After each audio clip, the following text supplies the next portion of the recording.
할렐루야 성도 여러분 안녕하십니까? 오늘은 구약 2권 8번째 시간입니다. 자, 8번째 시간 어떤 내용인지 한번 먼저 살펴볼게요. 자, 8과 율법의 하나님은 인간관계에 관심을 가지신다. 자, 우리가 지난주에 십계명의 앞부분을 이야기하면서 하나님과의 관계에 대해서 이야기를 했었거든요. 그런데 오늘 십계명의 후반부 5번째부터 10번째까지의 내용을 살펴보면서 율법의 하나님은 인간관계에도 관심을 가지신다라는 부분에 대해서 같이 한번 나눠보려고 합니다. 자, 먼저 첫 번째 주제입니다. 부모를 공경함으로써 하나님을 높입니다. 출애굽기 20장 12절 말씀인데요. 자, 한번 읽어볼까요? 같이. 내 부모를 공경하라. 그리하면 내 하나님 야훼가 내게 준 땅에서 내 생명이 길리라.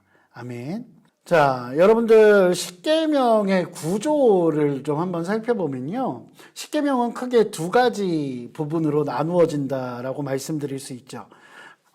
첫 번째 계명부터 네 번째 계명까지는 앞에서 말씀드린 것처럼 하나님과 인간과의 관계에 대해서 하나님께서 율법을 허락해 주신 거예요. 자, 그러면 5번째부터 10번째는 바로 어떤 관계일까요? 인간관계. 인간과 인간 사이에 어떤 삶을 살아야 하는지에 대해서 우리에게 가르쳐 주고 계신 내용이라는 거예요. 그 중에 1계명부터 4계명 그리고 6계명부터 10계명 사이에 이 5계명은 하나님을 섬기는 것과 사람을 사랑하는 것, 그 사이에 어떤 가교와 같은 이어주는 그런 역할을 한다라고 말씀드릴 수 있습니다. 왜냐면요, 여러분 우리가 하나님 아버지라고 기도하죠. 그렇죠? 하나님은 우리의 부모와 같으신 분입니다. 즉 우리는 하나님을 공경하는 삶을 살아야 하는 거죠. 그런데 하나님만 공경하는 삶을 살까요? 아니요, 그렇지 않죠. 육신의 부모에게도 공경하는 삶을 살아야 합니다. 그렇게 이 5번째 계명은 하나님과의 관계뿐만 아니라 인간과의 관계에서 우리가 지켜야 할 것을 되게 예쁜 모습으로 이렇게 이어주는 그런 역할을 한다라고 말씀드릴 수 있습니다. 자, 부모 공경을 통해서 우리는 과연 무엇을 배워야 할까요? 공경이라는 것은요, 넘치도록 존경한다라는 의미가 담겨 있습니다. 부모의 자격과 상관없이요, 부모는 그저 우리의 공경의 대상이라는 거예요. 여러분들 우리가 함께 읽으신 이 본문에요, 부모를 공경하라고 했지 좋은 부모는 공경하고 나쁜 부모는 미워해라 라고 가르치고 계신가요? 아니요. 그 부모가 좋은 분이든 나쁜 분이든 공경하는 것이 우리의 마땅한 자세이다, 그리고 우리의 삶이다 라고 가르쳐 주는 것이에요. 이것을 통해서요, 하나님께서는 하나님을 공경하는 방법도 우리에게 배워갈 수 있도록 하신다는 거예요. 아니, 그런 생각들을 하실 수 있어요. 하나님은 좋은 분이잖아요. 그러니까 당연히 공경해야죠. 그런데 우리 부모님은 그렇지 않아요 라고 말씀하실 수 있어요. 그런데 여러분, 가끔 가다 보면 그런 생각이 들을 때가 있잖아요. 하나님을 이해할 수 없을 때, 하나님이 정말로 좋은 분이실까? 라는 의심이 들 때도 사실은 있다라는 거예요. 왜요? 저만 그런 건가요? 저만 나쁜 사람인가요? 여러분들도 그런 경험들이 있으시죠? 없으시면 더 다행이고요. 아무튼 때로는 하나님께서 이끄시는 그 방법들과 하나님의 그 어떤 사랑의 방법들이 우리가 이해할 수 없고 우리가 인정할 수 없는 방법들일 때도 사실은 있을 수 있습니다.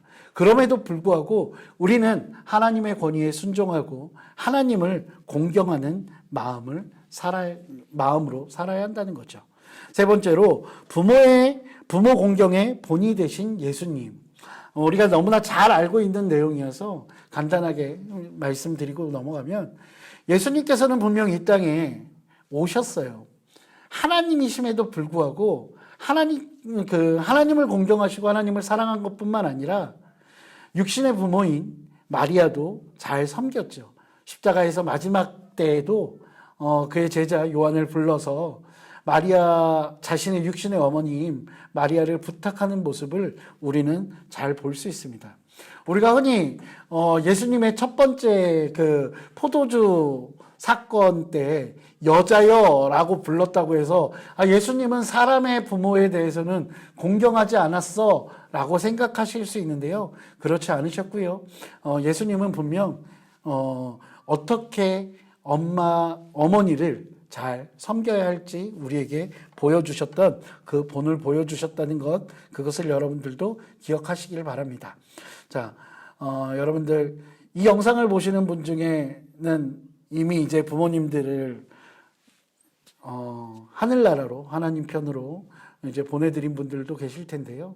네, 그래도 우리가 우리의 마음을 다해서 부모를 공경하고 또한 하나님을 공경할 줄 아는 그런 사람들이 되어야 할 것 같습니다. 자, 두 번째는요, 이웃을 사랑함으로써 하나님을 높입니다. 출애굽기 20장 13절부터 16절까지의 말씀입니다.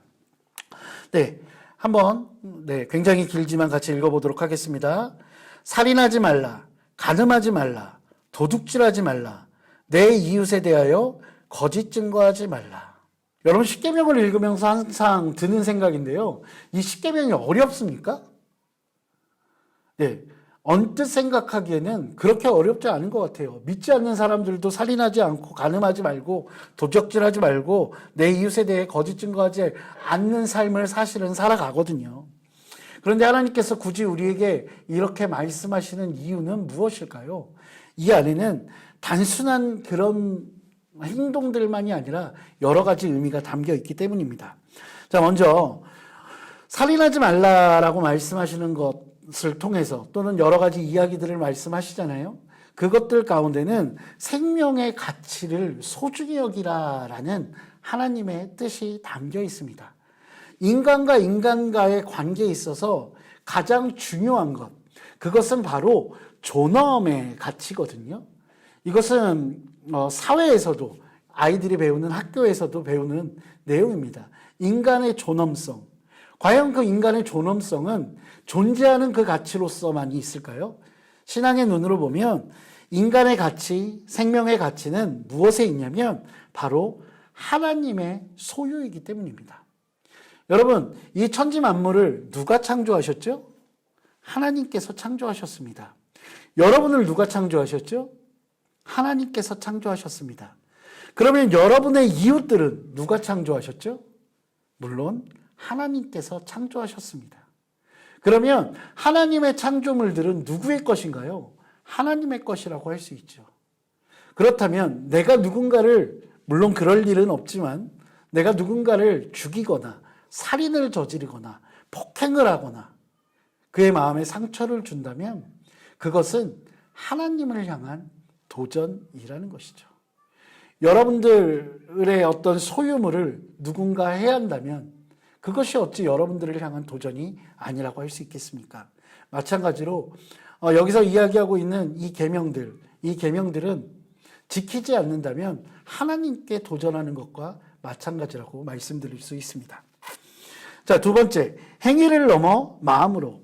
아까 말씀드렸죠. 단순하게 이런 행동들을 하지 않는 것, 이것이 중요한 것이 아니라는 것이에요. 여러분, 하나님께서는요, 우리의 마음을 감찰하시는 분이라고 분명히 말씀하셨습니다. 우리가 비록 행동으로 이루어지지는 않았더라도 우리의 마음으로 무엇인가 죄된 생각들, 하나님께서 원하시지 않는 생각들을 한다면 하나님께서는 그 모든 것들을 알고 계신다라는 거예요. 여러분들 요한일서 3장 15절에 보면요, 그 형제를 미워하는 자마다 살인하는 자다라고 하나님께서는 말씀하세요. 내가 직접 어떤 육체적인 생명을 끊지 않았더라도 내가 마음으로 누군가를 미워한다면 그것도 하나님께서는 살인이라고 평가하신다는 거예요. 내 마음에 미움이 있어서요, 누군가에게 말로 상처를 줄 수 있습니다. 내 마음에요, 미움이 있어서 누군가를 때리거나 그를 통해서 그 속사람, 그 상대방을 죽일 수도 있다는 것입니다. 여러분, 이것도 하나님께서는 살인이라고 말씀하고 계십니다. 음욕도 마찬가지예요. 간음하지 말라라고 말씀하셨죠. 내가 실제적인 어떤 간음 이런 것들을 하는 것뿐만 아니라 내 마음에 음욕을 품는 것도 하나님께서는 간음이다라고 말씀하고 계십니다. 특히 이 간음이라는 것은요, 한 가정을 파괴하는 것뿐만 아니라 하나님의 공동체를 무너뜨립니다. 그렇기 때문에 이것은 굉장히 무거운 죄예요. 여러분, 신명기계와 레위기에서는 이 간음에 대해서 어떤 벌을 내리라고 이야기를 하냐면요, 돌로 쳐서 죽이든지 아니면 화형에 처하라고 가르쳐주고 있습니다. 여러분, 왜 그냥 그 한 사람만이 그냥 죽음에 이르게 하는 것이 아니라 많은 사람들이 보는 곳에서 그 공동체의 처벌을 받으라라고 이야기하고 있는 것입니다. 그 간음을 통해서 그저 한 가정뿐만 아니라 그 사람이 속해 있는 많은 공동체에 악한 영향력을 끼치기 때문입니다. 또한 더 나아가서 하나님 앞에 맺은 언약, 하나님께 우리가 이렇게 가정을 이루겠습니다 라고 했던 그 언약을 어기는 것이고 하나님을 기만하는 생각보다 굉장히 무거운 죄라고 이야기할 수 있습니다. 그리고 도둑질에 대한 계명이나 거짓 증거하는 것, 이 모든 것들도 우리가 단순하게 그 행동을 하는 것뿐만 아니라 우리의 마음 가운데 탐욕과 탐심들을 가지고 있다면 이런 것들이 당연히 벌어지게 됩니다. 그런데 이 탐욕과 탐심은 마지막 계명에서 다시 한번 다루는 것으로 하고요. 왜 우리는 누군가를 죽이거나 간음하거나 도둑질하거나 거짓 증거할까요? 이 모든 것들 안에는요, 미움이라는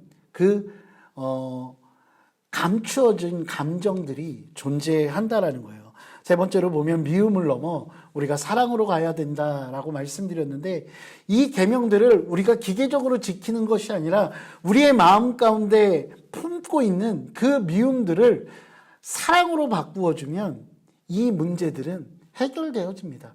내가 죽도록 미워하는 누군가가 있어요.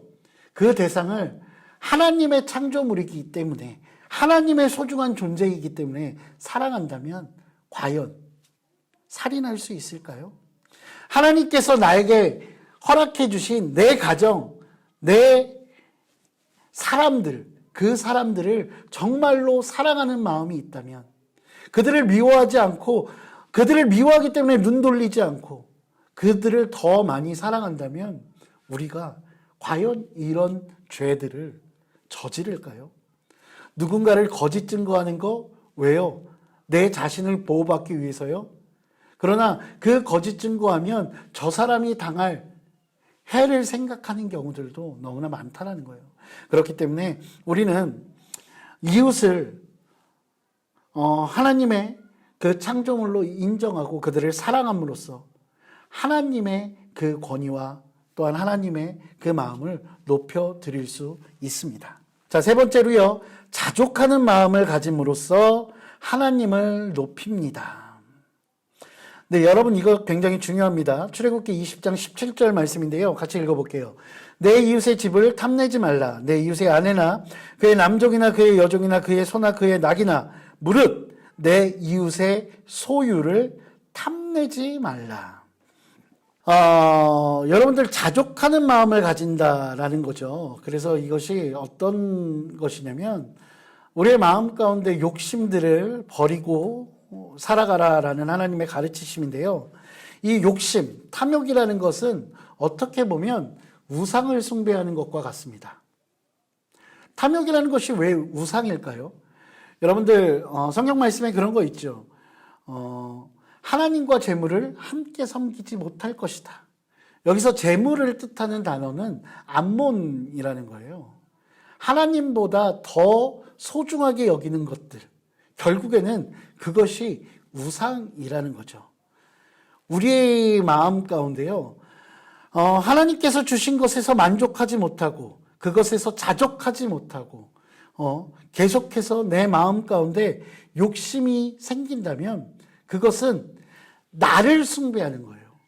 하나님을 섬기는 것이 아니라 나를 섬기기 때문에 자족하지 못한다는 거죠. 그렇기 때문에 나를 섬기기 위해서 더 많은 것이 필요하고 더 많은 것을 누려야 한다는 거예요. 그렇기 때문에 탐욕이라는 것은 우상 숭배인데 그 중에서도 자기 숭배와 같다라는 거예요. 결국에 내 마음 가운데 탐욕이 넘쳐서 내 이웃의 것들을 탐한다면 그것은 하나님을 섬기지 않고 나 자신을 우상으로 만드는 것과 같다라는 것입니다.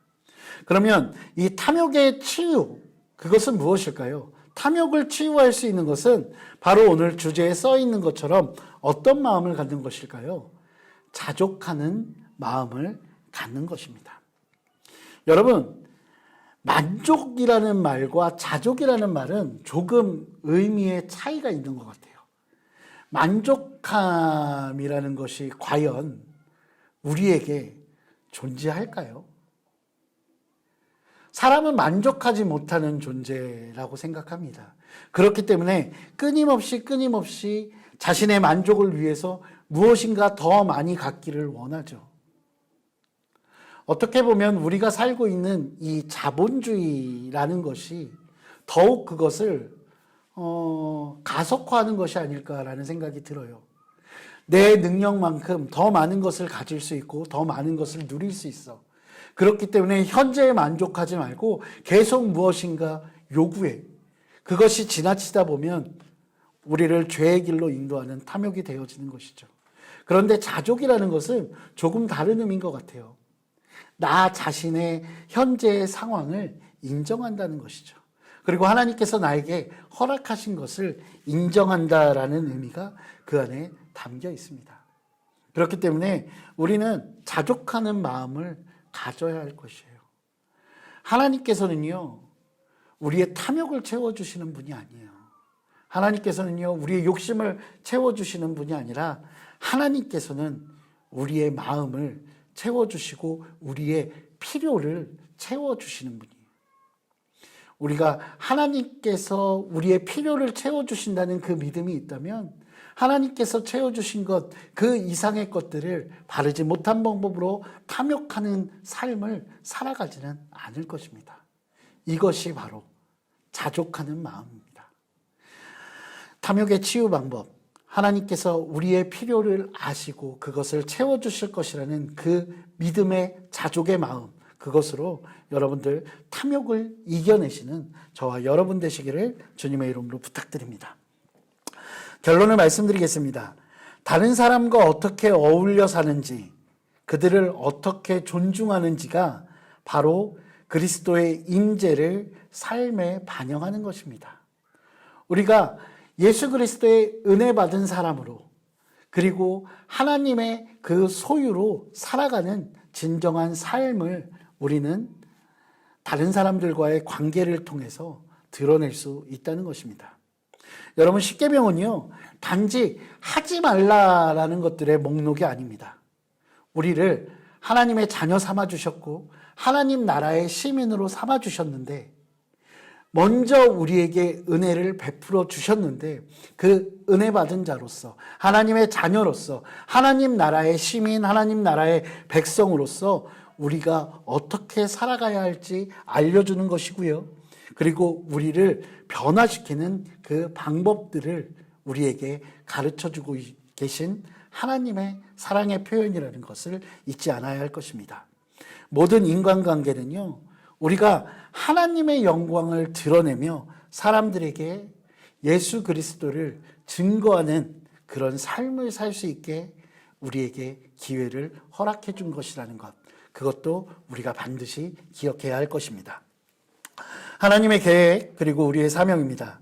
하나님의 위대한 사랑을 경험한 우리는요, 이웃을 사랑하고 그들에게 유익을 끼치도록 부름을 받은 존재입니다.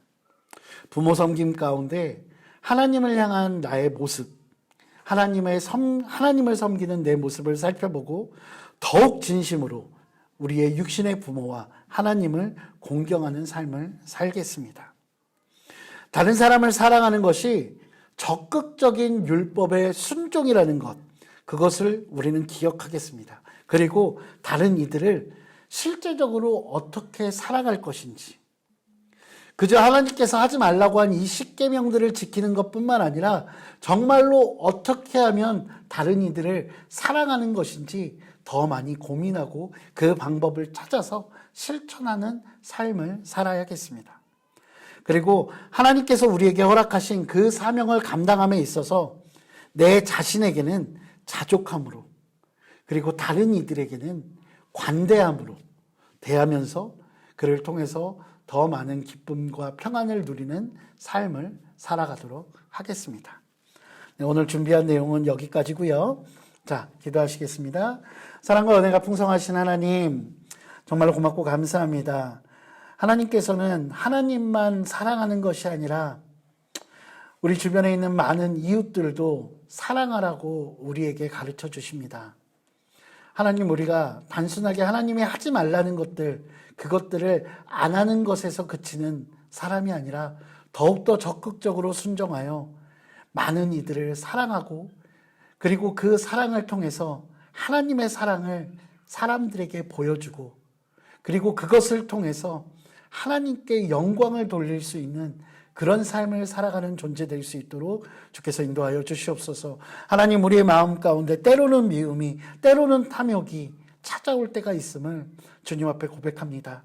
하나님, 그 순간마다 우리 가운데 함께 하시는 보혜사 성령님을 통해 그 모든 헛된 마음들을 태워주시고 온전히 하나님께서 채워주시는 사랑의 마음으로만 가득 찬 삶을 살아갈 수 있도록 주께서 인도하여 주시옵소서.